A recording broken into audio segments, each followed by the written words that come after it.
Good morning. My name is Eli Howes. Can you please tell me your full name? My name is Esther Hadiza Johanna. And what should I call you? You can call me Esther. Okay, Esther, in this first part, I'd like to ask you some questions about yourself. Let's talk about the area that you live in now. Do you like the area you live in now? Yes, I do like the area I live in. I live in a city in the northern part of Nigeria. It's known as the home of peace and tourism. So there are lots of wonderful places to visit, lots of friendly people, and it's a wonderful climate to live in as well. So I really love living there.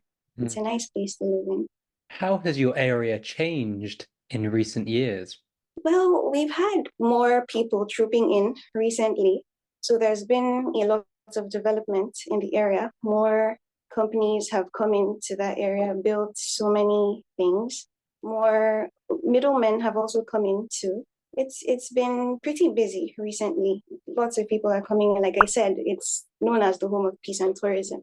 Mm. So we have lots of people coming, tourists and people that just want to migrate and move into that area.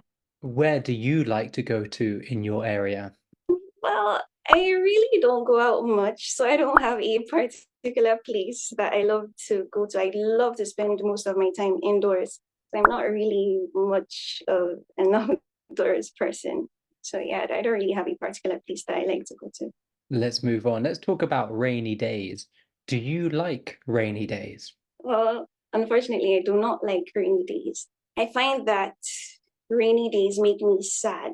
I don't really know why. Probably because as a child, I couldn't go out and play with my friends whenever it was raining. So I just kind of grew up with that feeling of being alone while it's raining. So I really don't like rainy days. Does it rain much in your city? We have two seasons, the rainy season and the dry season. So the rainy season is usually between April to October, and the dry season is usually between November to March. It usually rains a lot during the rainy season. Would you prefer to live in a dry or a wet place? I would rather live in a dry place. Mm. Like I said, I don't really like the rain, so I would rather live in a dry place just to avoid the rain. It comes with a lot of things. We have floods here sometimes, so I think it's really much better to just stay in a dry place. Have you ever had to cancel your plans because of the rain? Many times, there are many times that I've had to cancel plans because of the rains, like occasions, meetings, just general outings. Several times I've had to cancel plans because the rains were just too heavy for me to step out. I don't, if I had a car, perhaps I would have been able to meet up with those things. I've had to cancel several plans because of the rain. Let's move on. Let's talk about bags. Do you usually carry a bag? Well, I the only bag that I really carry is a school bag because my workplace does not afford me the luxury. Yeah, I work in a hospital, so I can't have handbags or whatever sort of bag around all the time. I just have a school bag where I put all my basic items in and I'm out for the day. I really don't need a bag. Actually, I'm not a fan of bags anyway, so What kinds of bags do you use when traveling? usually I travel with a small box. Usually, well, it depends. I think it depends on how long I'll be away. If I'm traveling for an extended period of time, then I would need something pretty big to accommodate all my things. But if I'm going for just a weekend or something, a duffel bag could do. That would suffice. However, I think, yeah, it just really depends on how long I'm going to be away. Would you give others a bag as a gift? I've never really thought about it. So that also depends on the person I'm giving the gift to. If the person is someone that likes bags, then I would give that person a bag. However, if the person isn't interested in bags, then I definitely look for something else, not a bag. Okay, we're going to move on to part two. And in this part, I'm going to give you a topic and I'd like you to talk about it for 1 to 2 minutes. Before you talk, you'll have 1 minute to think about what you're going to say, and you can make some notes if you wish. Do you understand? Yes. All right. Remember, you have 1 to 2 minutes for this, so don't worry if I stop you. I'll tell you when the time is up. Can you start speaking now, please? So the book that I've read a couple of times is actually called The Shades of Twilight. Um, it's a book about a couple of children, about three children that lost their parents and had to grow up with their great aunt. She was actually pretty wealthy, so she was able to take care of all three of them. However, problems arose when the topic of inheritance and who would be in charge came up. There was a boy, Webb, and two girls. Now, the auntie favored the boy more than she did the girls. So it basically just talked about the struggles in wealthy families and talks about inheritance and all that. I think I read that book several times because it kind of shows these are things that really happen. It's not just fiction. It actually these things actually happen in real life. I know that it has happened to several people, and I know it can happen to other people. So I was able to relate to what was going on in the book, not on a personal level, of course, because it hasn't happened to me, but I understood everything that happened in the book. I think I've read that book about three times. It was a thick book, but I was able to read it about three times. I just really loved the storyline. It was really good. It was a really good book. And I think I actually haven't had time to read so many books because of the nature of my job and always having exams. Thank you. So Have you recommended this book to other people? yes, I actually have. I have recommended it to a couple of people. I have a soft copy. So I've sent it to a couple of people. I believe it's a really good book that many people, it has lessons that people could learn from. So I sent the book to people to read. So Thank you. So we've been talking about a book that you enjoyed reading, and I'd like to discuss with you one or two more general questions related to this. Let's consider first okay. of all children's books. What kind of books do you think are suitable for children? Generally, I think fantasy. I grew up reading lots of stories. I read stories about Jack and the Beanstalk, Thumbelina, the Berenstain Bears, So I think that children should be children and they should be allowed to read those sorts of books. It helps them to build their imagination. And I think it's very important for a child to be able to have that great imagination, the ability to imagine things like that. It just helps with children's development, basically. So I think children should be allowed to read books based on fantasy. And do you think that children's imagination is developed more from reading books than, say, watching films? Well, for children, I think watching films would do that more, would help with their imagination more, because children don't really have kind of attention span that adults have. So an easier way to keep their attention would be using motion pictures, things colorful, movies, cartoons, whatever, just to keep their attention. So that would really build their imagination more than books. Do you think that parents should read books to their children? Absolutely. I think parents should. It apart from helping the children learn, I believe that it also kind of creates a bond between the parents and their children. It helps to foster that relationship, to create a better relationship between the parents and their children. So I think it's important for parents to read to their children. Let's move on. Let's talk about the future of reading. Do you think in the future we're going to ditch paper books and stick to electronic books? Well, I don't think that future is so far anyway, because it's already happening with the inventions that we have now. Almost everybody owns a mobile device, a laptop or a phone or a tablet, iPad, whatever. Almost everyone has one of those, and we have our books on all these devices. It's also easier when I have to do something, I have all my books on my phone. That's easier than carrying hard copies around. So I think, yeah, that future isn't so far. I think it's already happening, and pretty soon, hard Mm. copies might just be phased out. Do you think that the experience of reading a book on a phone is the same as reading a physical book? it's not the same. It's not the same. I don't think, well, for me, it isn't. For someone else, it might be the same, but personally, it isn't the same. There's this satisfaction that I get when I get to flip through pages of a hard copy book. It just feels so good. And then books have this smell that is just so nice. So I don't think it can never be the same. The feeling that I get when I read books, soft copies and hard copies are completely different. So I don't think they're the same. Now, some people feel that the ideas in certain books can be dangerous for humanity or for different groups. Do you think such books should be banned by the government and forbidden from reading? Well, that's quite dicey. I think those books actually have the ability to alter the way some people think. And if those people can be identified, then it would probably be smart to keep those books away from them. However, I don't think it would be a good idea to ban these books. I don't think it would be a good idea to ban these books because I think there's always something that can be learned from whatever book has been written. Good things, bad things, yes.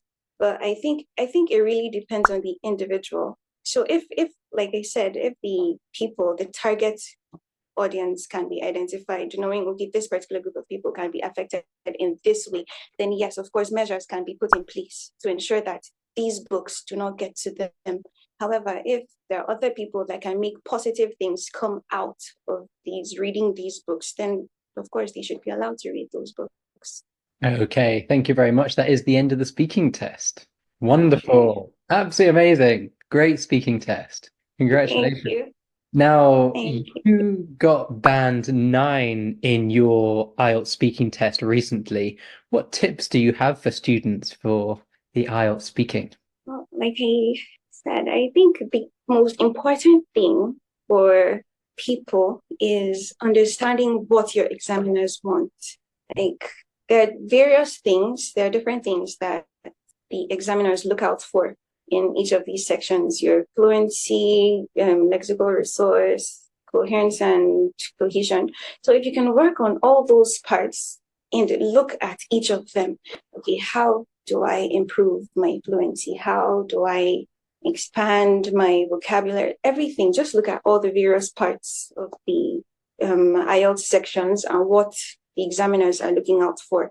What do I need to pass? What can I work on? What can I improve?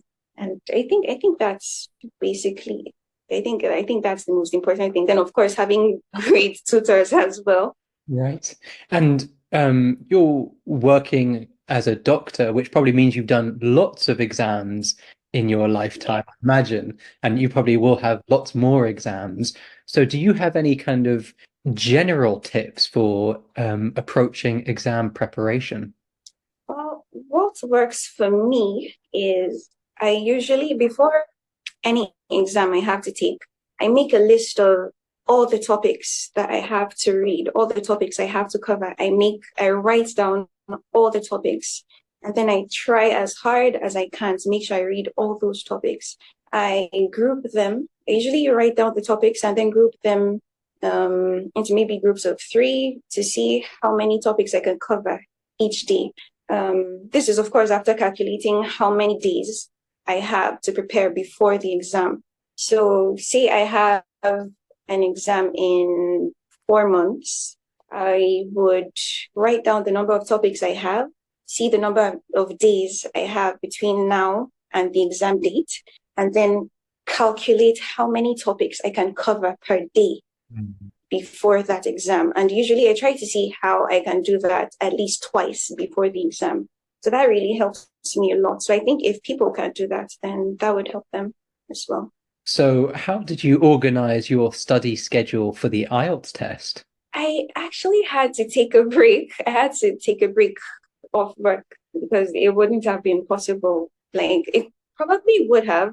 I actually took a little break. I took a 1 week off of work.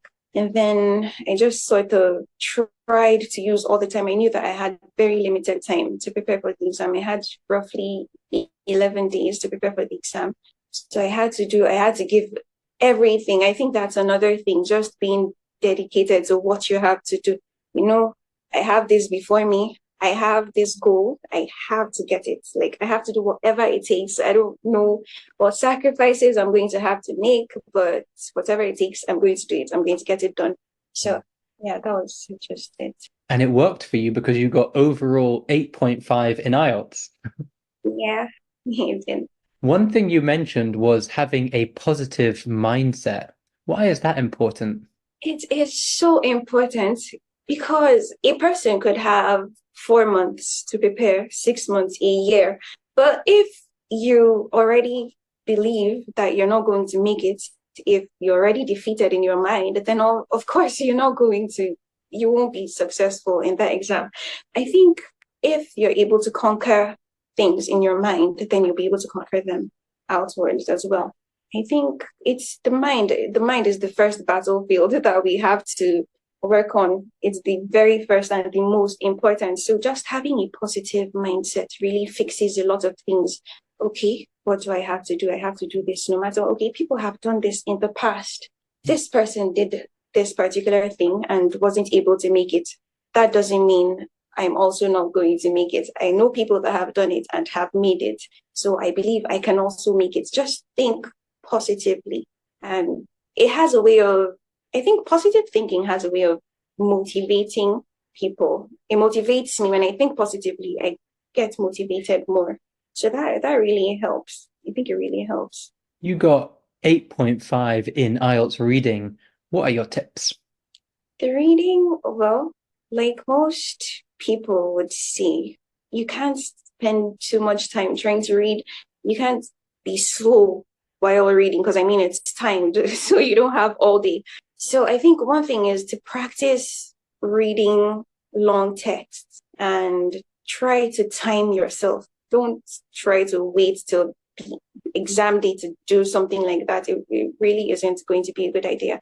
So just try. I think a good thing for people to do would be to get long texts, and just try to read them within a certain limited period of time, amount of time. And well, for the reading, they're matching the section where you have matching headings. I think being able to understand, I think people should try to find not just basic texts, try to find things that you would have to deduce a heading for, so that when you get to the section where you have to match headings, you'd be able to, just reading through it one time, you'd be able to guess what the heading for this particular paragraph should be. I think that should help. So do you think it's more important to do lots of IELTS reading tests or lots of general reading in English? Well, I think lots of general reading would help more. Not just because IELTS isn't the end of it. You're definitely going to need English in other fields, other things that you'd have to do. So I think general reading in English would be better to just help you basically. You got 8.5 in IELTS listening. What are your tips? Well, the listening, before each section in the listening part begins, you're given a little time to go over all the questions before before the audio begins to play. So I think it's important to really, really, really look at all those questions, look at the options so that you know what you're looking out for when the audio begins to play. And also you can't just, you really need, why it's important to look at all those options before the audio begins is so that you don't spend too much time waiting to hear a particular thing when you might have missed it and the audio has already gone on to the next part. So I think it's important to know all the parts, all the questions, to really look at all the questions in the time provided so that you can be familiar with at least a few words in the questions. It's important. So if you miss this and you hear something familiar from the next question, you can immediately just move on to that next question instead of being stuck on one particular place, and then you end up losing all the marks for the subsequent questions. So I think that's important. Which part of the IELTS test did you find the most difficult? Probably the writing section, I think. I think that would be, yeah. I think the writing section is what I found a bit difficult because I started the my task two. When I started answering my task two, I actually it was an agree or disagree essay, and I began to disagree. Then I realized that halfway into it, I realized that I actually agreed more with what they're saying. So I had to start all over again, and I had to be really fast about it. So I think that was just my issue there. How would you avoid that in the future? Well, I think taking time to really understand the question would have saved me from that problem. And I think that would help in the future, like just taking a few minutes to really understand the question, understand the task, what is being asked of you. Yeah, just take a few minutes, make a few points, not just rushing into it straight. Okay, I've read the question. Okay, fine, start typing. I think it would be very useful to calm down, take a few minutes, understand the question, plan how you intend to answer it, and then begin to answer it. Thank you very much. Do you have any final things that you would like to say? Well, just thank you, I guess, because I really, watching your videos that should be another tip when you make things really easy. So I think that's a tip that people should take and run with. Right. So yeah. And what's the next stage for you? Yeah, well, I've started preparing for my club one. So that should be sometime in August next year. So that's really the next thing. And I just got a new job in another hospital. So that's what I'll be doing. Well, congratulations. Lots of work ahead of you, but I have Yeah, confidence that you're going to ace your way through all of it. Big thank you for coming on today. thank you.